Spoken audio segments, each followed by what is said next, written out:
Maura, this trip, I was following on social media, a little jealous. You're all hanging out in Lake Placid there after Long Island.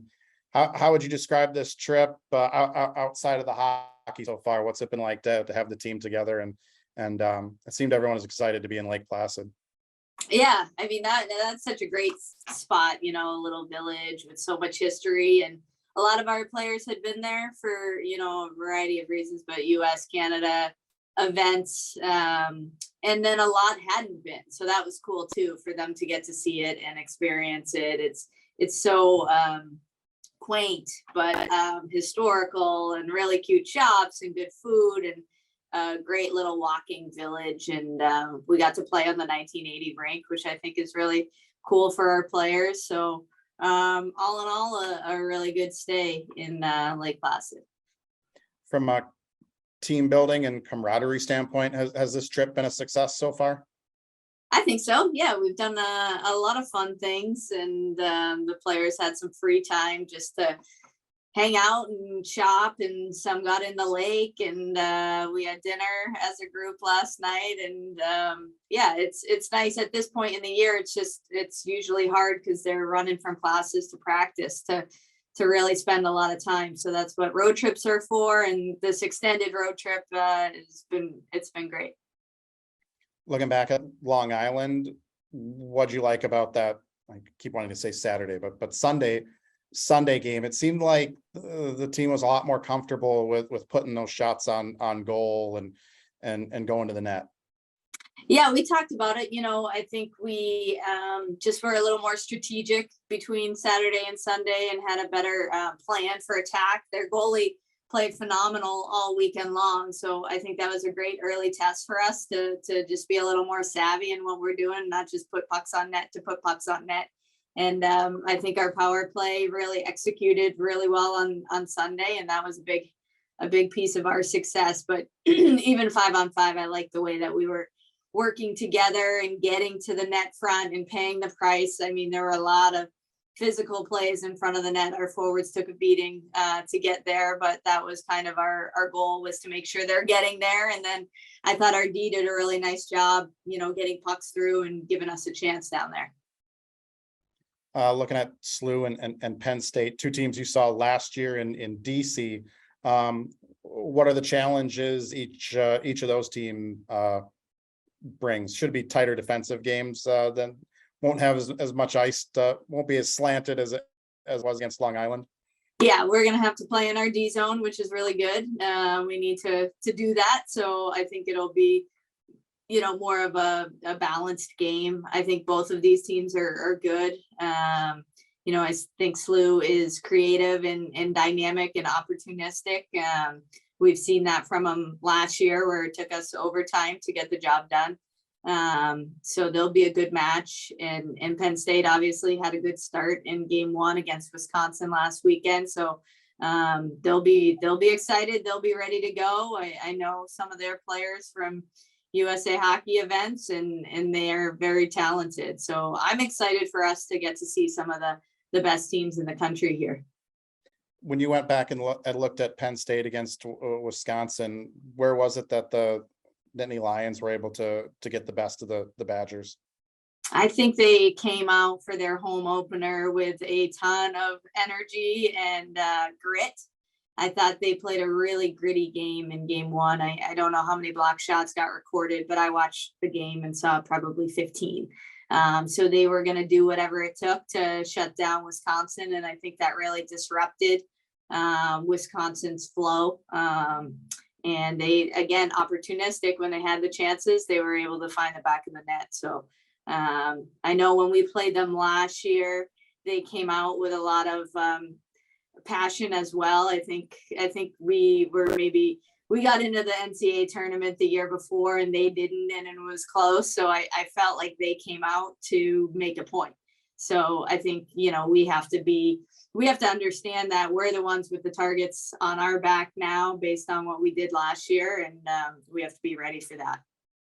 Where do you kind of see Penn State, where they sit in the national picture right now? That expansion of the poll to 15 teams has gotten them a ranking now, but I've kind of felt like maybe because College Hockey America, because of the league they're in, sometimes they get looked down on nationally. Where do you think that that program has gotten to and grown to? What's their reputation, you feel like, right now?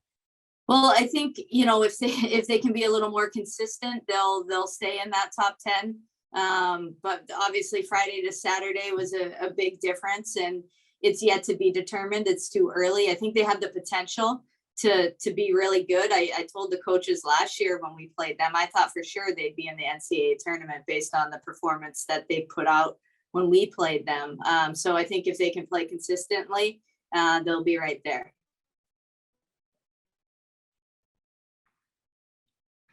Well, how do you think your team so far through these first two games? I know you talked about getting them out of their routines, just being in a different environment. How do you think that, 9-1 total weekend says they responded pretty well, but how do you feel like they've responded to just getting out of their routines?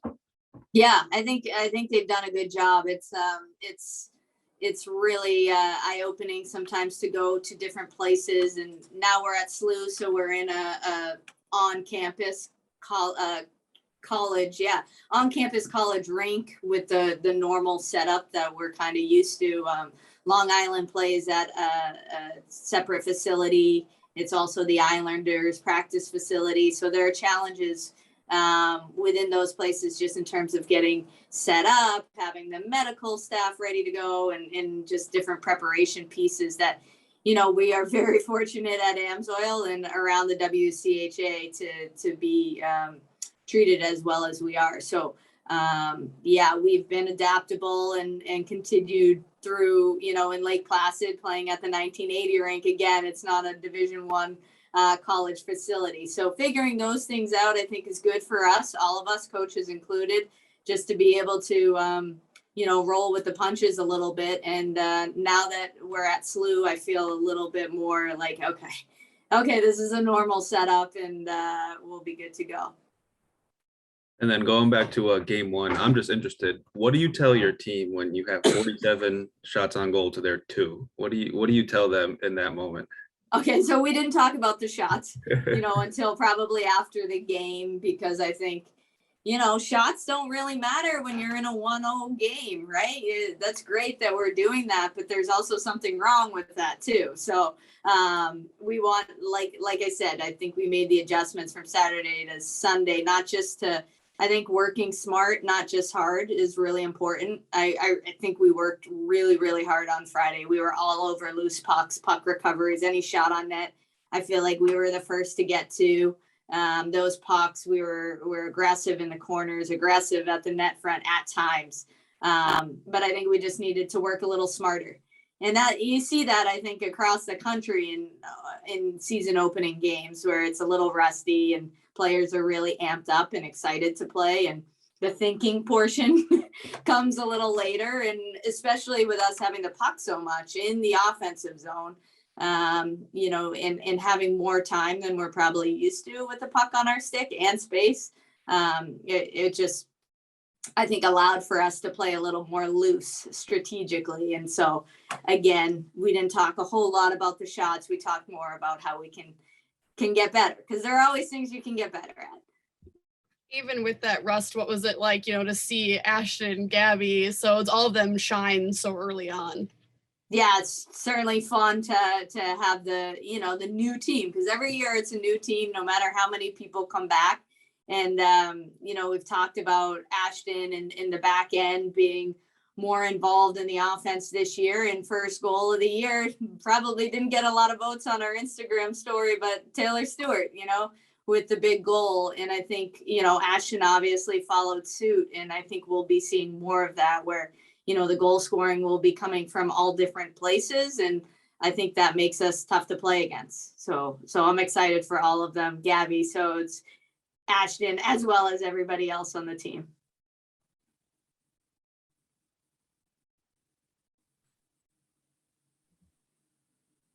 Any other questions for Coach?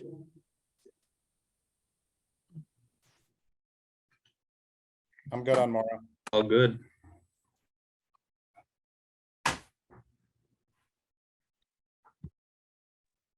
Ashton, what was it like for you, your first two games after, a year playing for national Olympic teams. What were those first two games like for you back playing college hockey for the Bulldogs?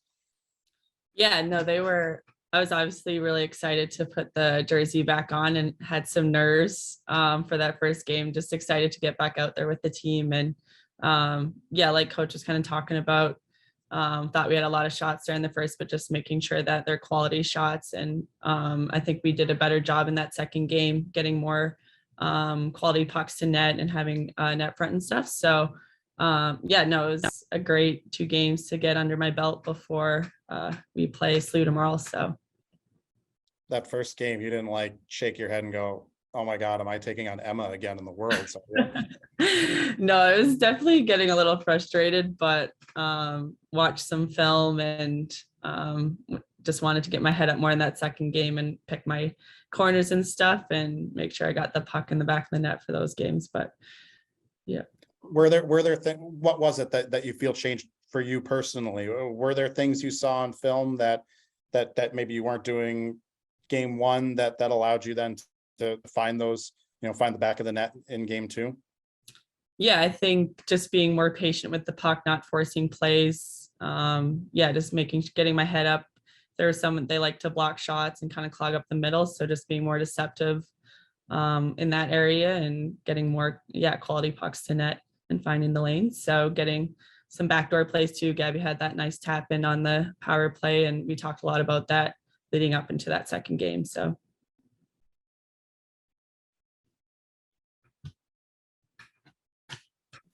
Ashton, how many times have you been to Lake Placid? I think a couple times. Okay.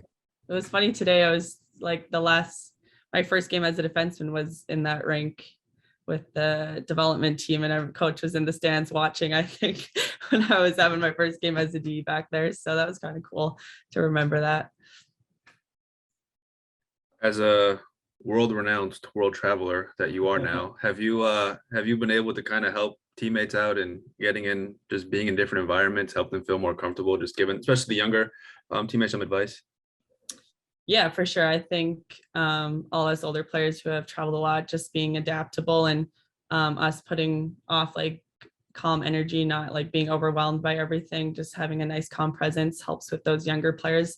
Be like, we're okay, like this is normal and stuff. And yeah, just giving them some pointers on what to bring. That's noise canceling headphones, a sleeping mask, some essential oils, whatever it is to kind of make your room feel more like home. So.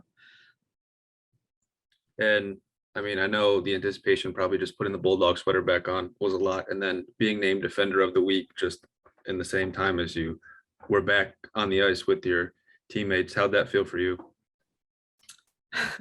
Yeah, obviously it's a huge honor whenever you get named Defender of the Week. And yeah, we have such a good D squad this year, and we're excited about what we have on the back end and know that we're all gonna produce offensively and want to be a part of that. So just emotionally, I know you had mentioned the nerves, but how does it feel to, be back on the ice with Gabby and just all of your other friends who are on this team still? Yeah, no, it's so exciting. It's one of the reasons why I was so excited about coming back, because there's so many players that I've played with for 3+ years and I've been with throughout my whole Bulldog career. So yeah, being able to put the jersey back on with them and get to play with them again has been so special.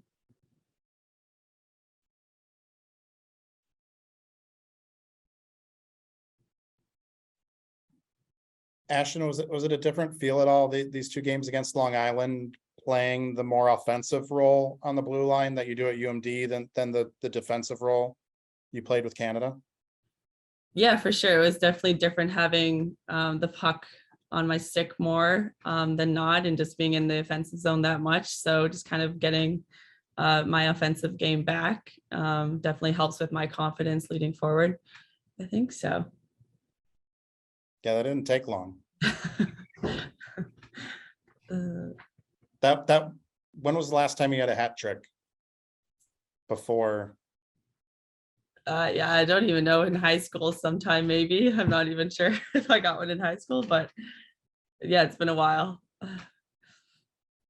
I wasn't sure if you had, I don't think remember seeing any with any of the national teams or anything like that, but I wasn't sure in like U18s or you think high school was the last time you had a hat trick, maybe? Yeah, I would probably say high school. How many on the pond back home? Definitely a hat trick there. Okay.